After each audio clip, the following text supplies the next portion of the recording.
Hi ಎಲ್ರಿಗೂ ನಮಸ್ಕಾರ. Welcome back to my YouTube channel. ನನ್ನ ಇವತ್ತು ಟಾಪಿಕ್ ಬಂದು ಕರಿ ಲೀವ್ಸ್ ಅಂದರೆ ಕರಿಬೇವು. ಎಲ್ಲರೂ ನೋಡಿರ್ತೀರ, ಎಲ್ಲರೂ ತಿಂದಿರ್ತೀರ. ಬಟ್ ಇದರಲ್ಲಿ ಇರ್ತಕ್ಕಂಥ ಗುಣಗಳೇನು, ಇದರಿಂದ ನಮಗೆ ಎಷ್ಟೆಲ್ಲ ಉಪಯೋಗಗಳಿದೆ, ಇದರಿಂದ ನಾವು ಏನೆಲ್ಲ ಮಾಡ್ಬೋದು ಅಂತ ನಾನು ನಿಮಗೆ ತಿಳಿಸ್ಕೊಡ್ತಾ ಹೋಗ್ತೀನಿ. ಕರಿಬೇವನ್ನ ಸಾಂಬಾರು ಒಗ್ಗರಣೆಗೆ ಯೂಸ್ ಮಾಡ್ತೀವಿ, ನಂತರ ಟಿಫನ್ಗಳಿಗೆ ಒಗ್ಗರಣೆಗೂ ಯೂಸ್ ಮಾಡ್ತೀವಿ. ಹಾಗೆ ಕರಿಬೇವಿಂದ ತಂಬುಳಿನ ಕೂಡ ಮಾಡ್ಬೋದು, ಹಾಗೆ ಉಪ್ಪಿನಕಾಯಿ ಕೂಡ ಮಾಡ್ಬೋದು, ಕರಿಬೇವು ಉಪ್ಪಿನಕಾಯಿ. ನಂತರ ಕರಿಬೇವಿನ ಚಟ್ನಿ ಕೂಡ ಮಾಡ್ಬೋದು. ಹೀಗೆ ಕರಿಬೇವಿಂದ ಹಲವಾರು ಡಿಶಸ್ನ ಮಾಡ್ಬೋದು. ಮೊದಲನೇದಾಗಿ ಕರಿಬೇವು ತಿನ್ನೋದ್ರಿಂದ ರಿಚ್ ಆ್ಯಂಟಿ ಆಕ್ಸಿಡೆಂಟ್ ಇರುತ್ತೆ. ನಂತರ ಇದರಲ್ಲಿ ವಿಟಮಿನ್ ಎ, ಬಿ, ಸಿ ಹಾಗೂ ಇ ಇರುತ್ತೆ. ಹಾಗೆ ಡೈಜೆಷನ್ಗೆ ಇದು ತುಂಬಾ ಹೆಲ್ಪ್ ಆಗುತ್ತೆ ಕರಿಬೇವು ತಿನ್ನೋದ್ರಿಂದ. ನಂತರ ಡಯಾಬಿಟಿಕ್ ಪೇಷಂಟ್ಸ್ಗಳಿಗೆ ತುಂಬಾ ಒಳ್ಳೆಯದು. ಇದು ಬ್ಲಡ್ ಶುಗರ್ ಲೆವೆಲ್ನ ಮೇಂಟೈನ್ ಮಾಡುತ್ತೆ. ನಂತರ ಹೃದಯಕ್ಕೆ ಒಂದು ಒಳ್ಳೆಯ ಆರೋಗ್ಯನ ನೀಡುತ್ತೆ ಕರಿಬೇವು ತಿನ್ನೋದ್ರಿಂದ. ಹಾಗೆ ನಮ್ಮ ಹೇರ್ ಗ್ರೋತ್ ಕೂಡ ಚೆನ್ನಾಗಾಗುತ್ತೆ.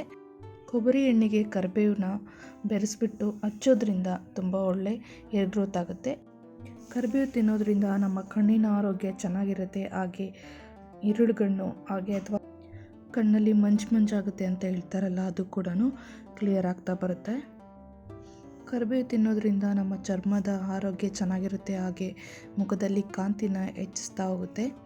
ನಂತರ ಹಲ್ಲುಗಳನ್ನ ಆರೋಗ್ಯವಾಗಿ ಇಡುತ್ತೆ ಕರಿಬೇವು ತಿನ್ನೋದ್ರಿಂದ.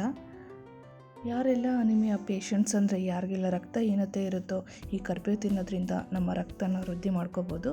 ಹಾಗೆ ಕೊಲೆಸ್ಟ್ರಾಲ್ ಮಟ್ಟ, ನಮ್ಮ ಒಂದು ಇರ್ತಕ್ಕಂಥ ಬ್ಯಾಡ್ ಕೊಲೆಸ್ಟ್ರಾಲ್ನ ಇದು ಕಡಿಮೆ ಮಾಡ್ತಾ ಬರುತ್ತೆ ನಾವು ಕರಿಬೇವು ಸೇವಿಸೋದ್ರಿಂದ. ನಮ್ಮ ದೇಹದಲ್ಲಿ ಇರ್ತಕ್ಕಂಥ ಲಿವರ್ ಆರೋಗ್ಯನ ಇದು ಹೆಚ್ಚುತ್ತೆ. ನಂತರ ಕರಿಬೇವು ತಿನ್ನೋದ್ರಿಂದ ನಾವು ವೆಯ್ಟ್ ಲೂಸ್ ಕೂಡ ಮಾಡ್ಕೋಬೋದು. ಹಾಗೆ ನಮ್ಮ ದೇಹದಲ್ಲಿ ಇರ್ತಕ್ಕಂಥ ಸೈಡ್ ಎಫೆಕ್ಟ್ಸ್ಗೆ ಕರಿಬೇವು ಒಂದು ಒಳ್ಳೆ ಮದ್ದು ಅಂತಲೇ ಹೇಳ್ಬೋದು. ನಂತರ ಕರಿಬೇವು ಸೇವಿಸೋದ್ರಿಂದ ನಮ್ಮ ಬ್ಲಡ್ ಸರ್ಕ್ಯುಲೇಷನ್ ಕೂಡ ಚೆನ್ನಾಗಾಗುತ್ತೆ. ನಂತರ ದೇಹದಲ್ಲಿ ಆಗ್ತಕ್ಕಂಥ ಗಾಯ ಇರ್ಬೋದು ಅಥವಾ ರ್ಯಾಷಸ್ ಇರ್ಬೋದು, ಈ ರೀತಿ ಒಂದು ಸಣ್ಣದಾಗಿ ಸುಟ್ಕೊಂಡಿರೋವಂಥದ್ದು ಇರ್ಬೋದು, ಕರಿಬೇವು ತಿನ್ನೋದ್ರಿಂದ ಆ ಗಾಯಗಳೆಲ್ಲ ಬೇಗ ಗುಣವಾಗ್ತಾ ಬರುತ್ತೆ. ಇದಿಷ್ಟು ಕರಿಬೇವಲ್ಲಿ ಇರ್ತಕ್ಕಂಥ ಗುಣಗಳು ನಾನು ನಿಮಗೆ ತಿಳಿಸ್ಕೊಟ್ಟಿದ್ದೀನಿ. ಈ ವಿಡಿಯೋ ನಿಮಗೆ ಇಷ್ಟ ಆಗಿದ್ದರೆ ಲೈಕ್ ಮಾಡಿ, ಕಮೆಂಟ್ ಮಾಡಿ, ಶೇರ್ ಮಾಡಿ ಹಾಗೂ ಸಬ್ಸ್ಕ್ರೈಬ್ ಮಾಡಿ.